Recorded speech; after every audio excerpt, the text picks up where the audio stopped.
નમસ્કાર વિદ્યાર્થી મિત્રો, ધોરણ 11 કોમર્સ આંકડાશાસ્ત્ર વિષયની અંદર સાર્થક વિદ્યા મંદિર ની અંદર સર્વ વિદ્યાર્થીઓનું હાર્દિક સ્વાગત છે। વિદ્યાર્થી મિત્રો, આપણે અત્યાર સુધીના વિડિયોની અંદર પ્રકરણ 1 માહિતીનું એકત્રીકરણ પૂર્ણ કરેલ છે। આજથી આપણે સેકન્ડ ચેપ્ટર માહિતીનું નિરૂપણ સ્ટાર્ટ કરવા જઈ રહ્યા છીએ। આપણે પહેલા ચેપ્ટરની અંદર આંકડાશાસ્ત્રની વ્યાખ્યા જોઈ ગયા કે આંકડાશાસ્ત્ર એટલે શું, તો કે માહિતી એકત્ર કરી માહિતીને વ્યવસ્થિત રીતે દર્શાવી નિરૂપણ કરી તેના ઉપર પૃથ્થકરણ, તારણ, અર્થઘટન મેળવવાની આખી વૈજ્ઞાનિક પ્રોસેસ કે પ્રક્રિયા જેને આપણે આંકડાશાસ્ત્ર તરીકે ઓળખી છે। હવે આપણો વ્યાખ્યાનો પહેલો જ મુદ્દો હતો માહિતીનું એકત્રીકરણ। તો જે આપણે આખું પહેલું ચેપ્ટર ક્લિયર કર્યું કે માહિતીના પ્રકારો શું છે, માહિતી મેળવવાની અલગ અલગ રીતો શું છે, અલગ અલગ રીતોના ફાયદા, મર્યાદા, આ જે તે વસ્તુ ડેટા છે એ આપણે પ્રકરણ 1 માહિતીનું એકત્રીકરણની અંદર સમજ પ્રાપ્ત કરી। હવે જે પણ માહિતી તમારી પાસે એકત્રિત થયેલી છે એ પ્રાથમિક સ્વરૂપની છે। પ્રાથમિક સ્વરૂપની માહિતી વિશાળકાય હોય છે, જેના ઉપરથી તારણ મેળવવું એકદમ સરળ નથી હોતું। પરિણામે શું કરવું પડે છે તો કે વિશાળ ક્ષેત્રની માહિતીને તમારે ટૂંકાણમાં કે સંક્ષિપ્તમાં રજૂ કરવું પડે છે। હવે ટૂંકાણમાં કે સંક્ષિપ્તમાં રજૂ કરવાની જે આખી પ્રોસિજર છે એને આપણે વર્ગીકરણ તરીકે ઓળખી છે। આપણા આ પ્રકરણનું નામ છે માહિતીનું નિરૂપણ, એટલે માહિતી દર્શાવવાની રીતો। આપણે ફર્સ્ટમાં માહિતી તો પ્રાપ્ત કરી ચૂક્યા, હવે સેકન્ડની અંદર આપણે જે માહિતી ફર્સ્ટમાં પ્રાપ્ત કરી છે એ જ માહિતીનું હવે સેકન્ડમાં આપણે નિરૂપણ કરવાનું છે। તો ફર્સ્ટ આપણે પહેલો ટોપિક ધ્યાનમાં લઈએ કે માહિતીના પ્રકારો। તો આપણે પહેલા ચેપ્ટરની અંદર મુખ્ય માહિતીના પ્રકારો કેટલા જોયા તો કે 2, સંખ્યાત્મક માહિતી અને સેકન્ડ ગુણાત્મક માહિતી। જે માહિતીમાં સંખ્યાત્મક ચલ રહેલો હોય તેને આપણે સંખ્યાત્મક માહિતી તરીકે ઓળખી છીએ, અને જે માહિતીમાં ગુણાત્મક ચલ રહેલો હોય તેને આપણે ગુણાત્મક માહિતી તરીકે ઓળખી છીએ।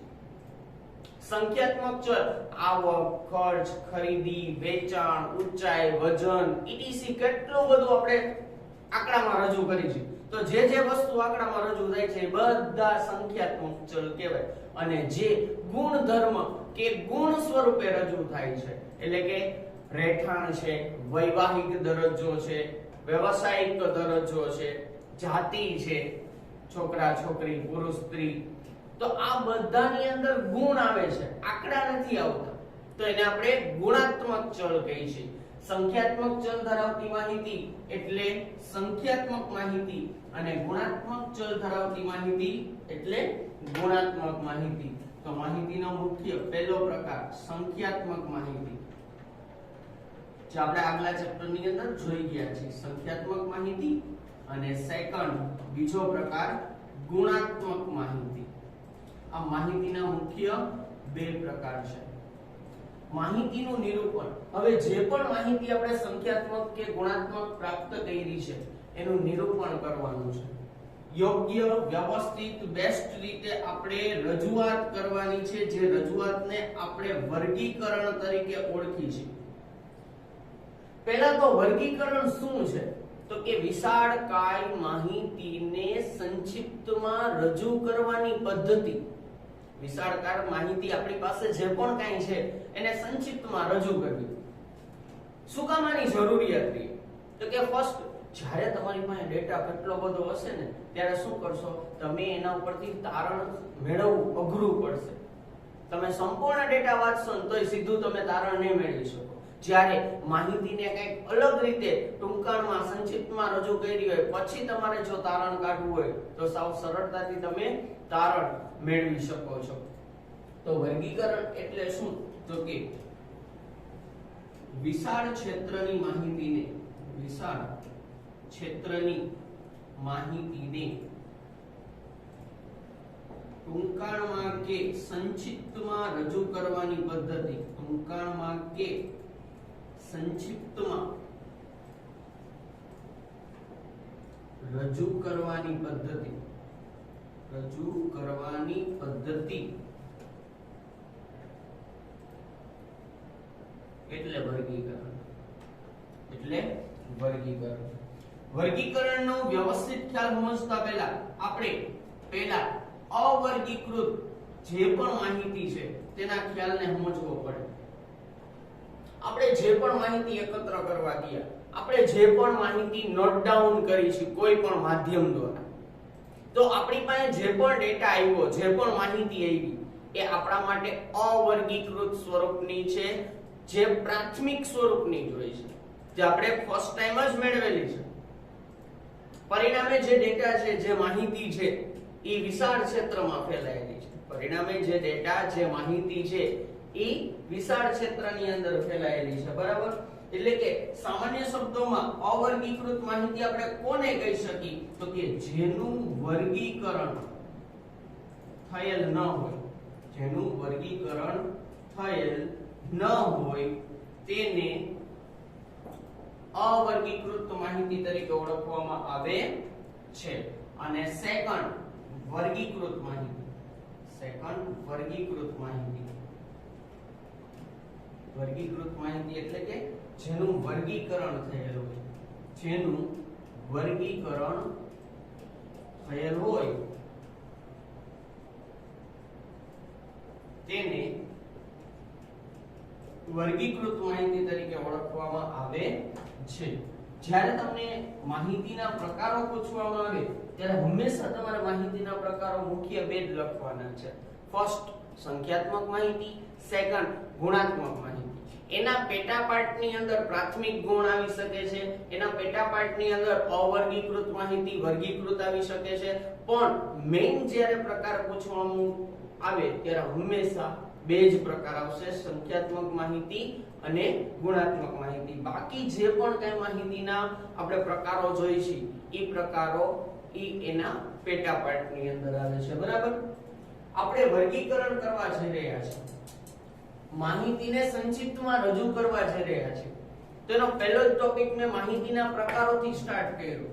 તો આ જે વર્ગીકરણ છે એ વર્ગીકરણના પ્રકારો કેટલા? તો કે માહિતીના પ્રકાર આધારિત આપણે વર્ગીકરણના પ્રકાર રજૂ કરીશું. માહિતીના પ્રકાર આધારિત આપણે વર્ગીકરણના પ્રકાર રજૂ કરી શકીએ. તો પહેલો જ માહિતીનો પ્રકાર કયો છે? તો કે સંખ્યાત્મક માહિતી.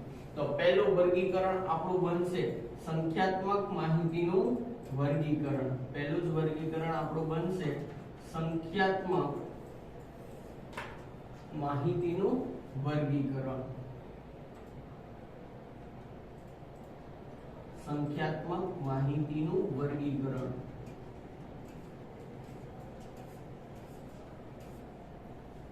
જેને આપણે ધોરણ 9 માં ગણિતમાં જોઈ ગયા છે, જેને આપણે આવૃત્તિ વિતરણ તરીકે ઓળખીએ છીએ. આવૃત્તિની વહેંચણી કરવી. તમને યાદ હોય તો ધોરણ 9 ની અંદર અલગ અલગ ડેટા આપેલો હોય અને એ ડેટા ને અલગ અલગ ચલ કિંમતમાં આપણે ટ્રાન્સફર કર્યો. ટ્રાન્સફર કર્યા પછી જે તે કિંમત જેની અંદર સમાવાતી હોય એની સામે આપણે આવૃત્તિ ચિહ્ન આ રીતે લીટા કરતા જતા હતા. જે ધોરણ 9 ની અંદર હતું એ જ વસ્તુ અહીંયા આપણે રિપીટ કરવાની છે. પણ ધોરણ 9 ની અંદર ટૂંકમાં આખો ટોપિક હતો, જ્યારે અહીંયા આપણે વિસ્તારથી ટોપિક આખો જોવાનો છે. ત્યાર પછી સેકન્ડ ગુણાત્મક માહિતીનું વર્ગીકરણ.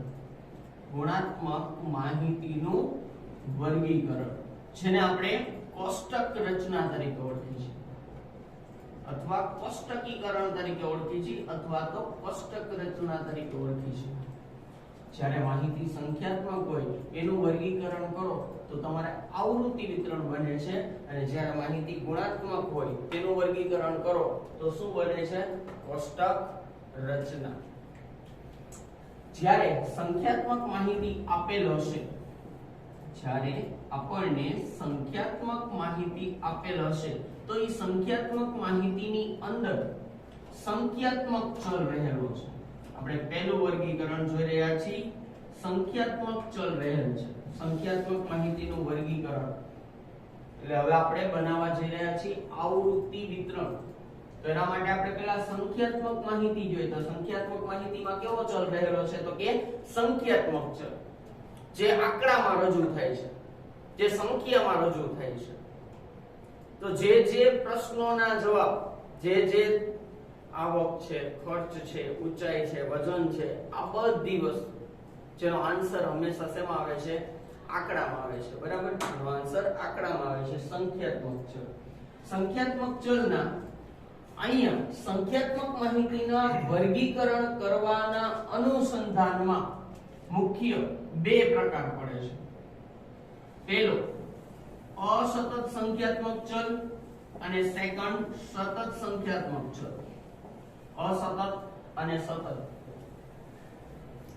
ચલ એટલે વેરિયેબલ જેની કિંમતમાં સતત બદલાવ આવે ને એને ચલ કહેવાય ચલ બે પ્રકારના છે અસતત અને સતત અસતત એટલે કયો ચલ તો કે જે ચલ x ની મર્યાદિત કિંમતો ધારણ કરે જે ચલ મર્યાદિત કિંમતો ધારણ કરે તેને આપણે અસતત ચલ તરીકે ઓળખીએ છીએ સામાન્ય શબ્દોમાં કહું તો જે આંકડો માત્ર તમને પૂર્ણાંક મળે છે માત્ર તમને પૂર્ણાંક ઈ બધી વસ્તુ અસતતમાં આવે એક્ઝામ્પલ તરીકે કુટુંબમાં સભ્યોની સંખ્યા હંમેશા પૂરી હોય ત્યાર પછી કુટુંબ દીઠ બાળકોની સંખ્યા હંમેશા પૂરી હોય ત્યાર પછી રોડ ઉપર થતા અકસ્માત જે વસ્તુ પૂર્ણ આપણે રજૂ કરી શકીએ એને આપણે અસતત ચલ તરીકે ઓળખીએ છીએ અને જે પૂર્ણાંક અને અપૂર્ણાંક બંનેની અંદર રજૂ થાય તેને આપણે સતત ચલ તરીકે ઓળખીએ છીએ એટલે કે પૂર્ણાંક કિંમતો આવે અથવા તો જે ચલ મર્યાદિત કિંમતો ધારણ કરે મર્યાદિત કિંમત ધારણ કરે તેને આપણે અસતત ચલ તરીકે ઓળખીએ છીએ અને સતત કે જે પૂર્ણાંક પ્લસ અપૂર્ણાંક બે કિંમતો ધારણ કરી શકે છે પૂર્ણાંક પ્લસ અપૂર્ણાંક અને કોઈ પણ કિંમત ધારણ કરવા માટે સમર્થ હોય છે કોઈ પણ કિંમત ધારણ કરવા માટે સમર્થ હોય છે કોઈ પણ કિંમત ધારણ કરવા માટે સમર્થ હોય છે તો તેને આપણે સતત ચલ તરીકે ઓળખીએ છીએ એક્ઝામ્પલ તરીકે આવક જો તો આવક પોઈન્ટમાં આવી શકે છે પૂર્ણાંકમાં આવી શકે છે ઊંચાઈ છે વજન છે ખર્ચ છે ખરીદી છે વેચાણ છે ઉત્પાદન છે આ બધા કેવા ચલ છે કે જે પૂર્ણાંક અપૂર્ણાંક બંનેની અંદર આવી શકે છે જ્યારે રોડ ઉપર થતા અકસ્માતની સંખ્યા તો તમે ક્યાંય પણ એવું નહીં સાંભળ્યું હોય કે XYZ રોડ ઉપર 2.5 એક્સિડન્ટ થયા કોક અડધો જ પડી ગયો તો અડધું જ ગયું એવું નહીં સાંભળ્યું કે કોઈ કુટુંબની અંદર અમે તો 2.5 જણા જ છીએ એક નાનો ટેણી હોય ને એટલે પૂરા જ કહેવાય 3 જ મેમ્બર કહેવાય ભલે નાનો હોય હંમેશા એ વસ્તુ પૂર્ણાંકમાં જ રજૂ થાય જ્યારે સેકન્ડ વસ્તુ ખરીદી ઉત્પાદન આ બધી જે વસ્તુ રહે આખેની અંદર રજૂ થશે સતતની અંદર સંખ્યાત્મક માહિતીનું વર્ગીકરણ જેને આપણે કહીએ છીએ આવૃત્તિ વિતરણ સંખ્યાત્મક માહિતીની અંદર સંખ્યાત્મક ચલ રહેલો હોય ચલ એટલે વેરિયેબલ જે સતત બદલાવ પામે ચલના મુખ્ય બે પ્રકાર અસતત ચલ અને સતત ચલ અસતત ચલ અને સતત ચલ જે પણ ડેટા તમને આપેલો હશે એ ઉંમરને લગતો હશે વજનને લગતો હશે ઊંચાઈને લગતો હશે ખરીદીને લગતો હશે વેચાણને લગતો હશે કુટુંબ દીઠ બાળકોની સંખ્યાને લગતો હશે કુટુંબ દીઠ સભ્યોની સંખ્યાને લગતો હશે તો આવી કોઈ પણ ડિટેલ્સ આપેલી હોય તો એ ચલ છે પછી તમે એને ટ્રાન્સફર કરો છો કે તે અસતત છે કે સતત છે જો માત્ર પૂર્ણાંક કિંમતો ધારણ કરે તો તેને આપણે અસતત ચલ તરીકે ઓળખી શકીએ અને પૂર્ણાંક અપૂર્ણાંક બંને કિંમતો ધારણ કરે તો આપણે તેને સતત ચલ તરીકે ઓળખી શકીએ છીએ બરાબર તો સંખ્યાત્મક માહિતીનું વર્ગીકરણ એટલે આવૃત્તિ વિતરણ તો આવૃત્તિ વિતરણ આપણે જે ચલના પ્રકાર છે એ ચલના પ્રકાર અનુસંધાને બે આવૃત્તિ વિતરણ આપણે બનાવીએ છીએ અસતત ચલ હોય તો અસતત આવૃત્તિ વિતરણ અને સતત ચલ હોય તો સતત આવૃત્તિ વિતરણ સંખ્યાત્મક માહિતીનું વર્ગીકરણ, સંખ્યાત્મક માહિતીનું વર્ગીકરણ જેને આપણે કીધું આવૃત્તિ વિતરણ, જેને આપણે કીધું આવૃત્તિ વિતરણ. હવે જે પણ કઈ આ આવૃત્તિ વિતરણ છે ઈ ચલ આધારિત કેટલા બનશે તો કે આવૃત્તિ વિતરણના પ્રકાર તો કે મુખ્ય બે છે. પહેલો અસતત આવૃત્તિ વિતરણ અને સેકન્ડ સતત આવૃત્તિ વિતરણ. અસતત આવૃત્તિ વિતરણ પહેલો પ્રકાર અને સેકન્ડ સતત આવૃત્તિ વિતરણ, આવૃત્તિ વિતરણનો બીજો પ્રકાર. જો અસતત ચલ હોય અને તમે કોઈ પણ આવૃત્તિ વિતરણ તૈયાર કરો તો અસતત આવૃત્તિ વિતરણ બનાવવાનું છે, અને જો સતત ચલ હોય તમે આવૃત્તિ વિતરણ તૈયાર કરો તો તે સતત આવૃત્તિ વિતરણ બનવાનું છે.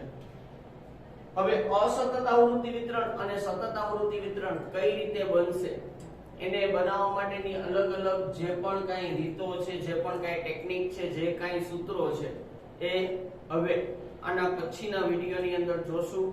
આજે ખાસ જે પહેલા બે ટેક્સ્ટ બુકના પહેલા 2 થી 3 પેજ જે થિયરીના છે એ વ્યવસ્થિત રીતે વાંચી લેવા, અને પ્લસ અહીંયા જે પણ ડિટેલ્સ મેં તમારી સામે નોટ ડાઉન કરેલી છે એ પણ સીધી ફેરબુકમાં લખી પાકી કરવી.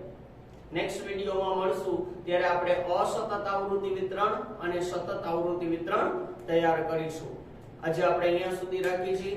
હરિઓમ અસ્તુ.